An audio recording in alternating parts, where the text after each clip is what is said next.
അപ്പൊ എന്തായാലും കളി ഇത്രയൊക്കെ ആയി. നമ്മുടെ ഐശ്വര്യമായിട്ട് സുറെന്ന് പറഞ്ഞ ആ ചെയറിലിരിക്കാൻ ടീം എയിൽ നിന്ന് ആ ഒരു തരുണിമണി പാർവതി തന്നെ ക്ഷണിക്കുന്നു.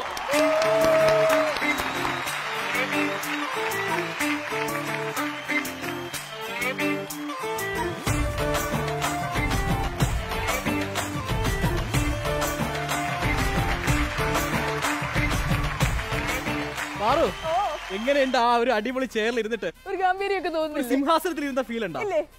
നമ്മുടെ ഭാഗമതിയിൽ അനുഷ്കയൊക്കെ ഇരിക്കുന്ന പോലെ പേടിയൊന്നുമില്ലല്ലോ? ലൈറ്റ് ആയിട്ട്. പാർവതി, ഈ സീറ്റിൽ ഇരിക്കുമ്പോ പാലിക്കേണ്ട കുറച്ച് കാര്യങ്ങളുണ്ട്. ഒന്ന്, ഈ താഴെ കാണുന്ന സംഭവം ഉണ്ടല്ലോ, സീറ്റിംഗ് കറക്റ്റ് ആയിട്ട് കാല് പ്ലേസ് ചെയ്യണം. കുറച്ചുകൂടെ ബാക്കിലോട്ട്. ഇതാണ് കറക്റ്റ് പ്ലേസ്. ഇത് മാറരുത്. രണ്ടാമത്തെ കാര്യം, ഈ സൈഡ് ഹാൻഡിൽസിൽ പിടിക്കാൻ പാടില്ല. ഇനി മൂന്നാമത്തെ കാര്യം, ഈ ചെയർ നിങ്ങളെ കൊണ്ടുവന്ന് തള്ളിയിട്ടോളും. നിങ്ങളായിട്ട് എടുത്ത് ചാടി പ്രശ്നമൊന്നും ഉണ്ടാക്കണ്ട. മനസ്സിലായില്ലേ? പിന്നെ ബോൾ കറക്റ്റ് ആയിട്ട്, ഈ ഇങ്ക് ബോൾ കറക്റ്റ് ആയിട്ട് എവിടെ കൊള്ളിക്കണമെന്ന് അറിയാലോ? ഹർഷയുടെ മൂക്ക് തിരിച്ചു വരുമ്പോ ഇങ്ങനെ ഇരിക്കണം.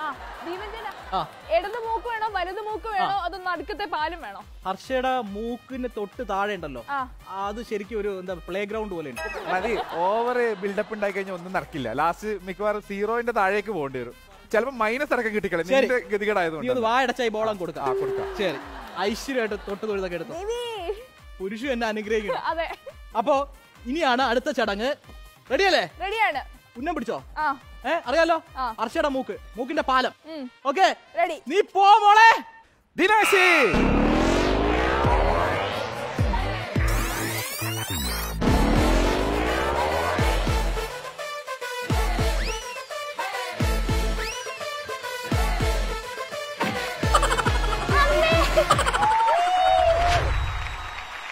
ഹർഷയുടെ മൂക്കിന് ഇടിക്കാൻ പറഞ്ഞിട്ട് നീ മൂക്ക് ചപ്പിയതുപോലെ.